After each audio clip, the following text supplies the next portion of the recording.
लोकसभा चुनाव 2024, हरियाणा का चुनावी रण, किसकी होगी जीत और किसकी हार।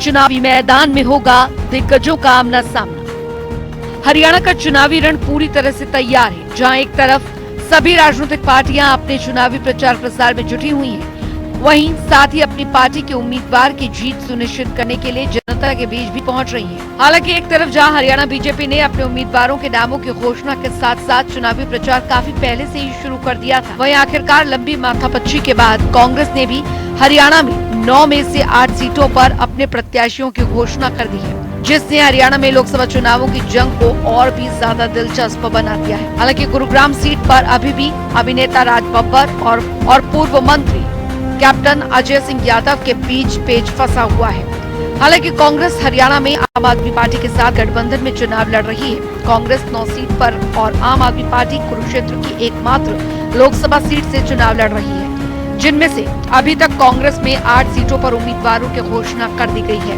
वहीं इन 8 चेहरों में ब्राह्मण, पंजाबी, गुर्जर, ओबीसी, अहिर, एससी और जाट नेताओं का समीकरण साधने की कोशिश की गई है। हरियाणा के इस चुनावी समर में कौन कौन से दिग्गजों का आमना सामना होने जा रहा है, आइए एक नजर इस पर डालते हैं।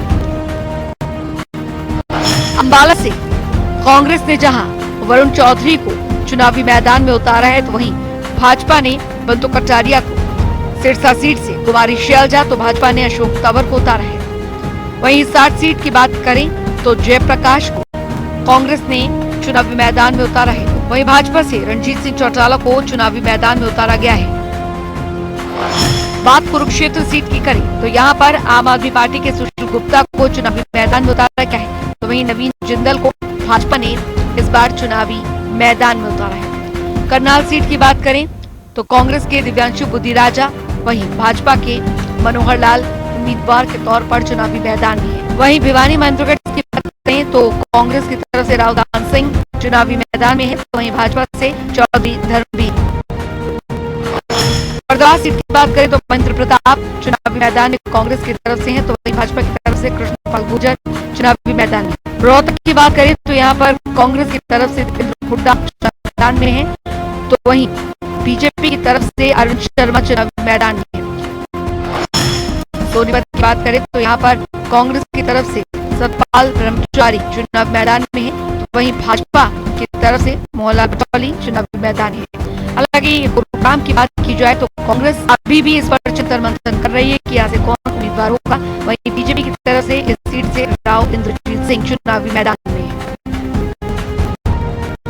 हरियाणा लोकसभा चुनाव के लिए अब लगभग राजनीतिक पार्टियों ने उम्मीदवारों की घोषणा कर दी है, जिससे ये तो साफ हो चुका है कि कौन कौन से दिग्गजों का आमना सामना इस चुनाव में होने जा रहा है और क्या कुछ समीकरण बनते दिख रहे हैं। हालांकि हरियाणा में सभी 10 संसदीय सीटों के लिए मतदान एक ही चरण में होना है, जो 25 मई को छठे चरण में होगा। राज्य में 2019 के लोकसभा चुनावों में भाजपा ने सभी 10 सीटों पर कब्जा करते हुए राज्य में जीत हासिल की थी, लेकिन इस बार लोकसभा चुनाव 2024 के इस चुनावी रण को कौन सी पार्टी भेद पाती है, ये तो 4 जून को ही साफ हो पाएगा, जब जनता का जनादेश सबके सामने आएगा। न्यूज डेस्क, जनता टीवी।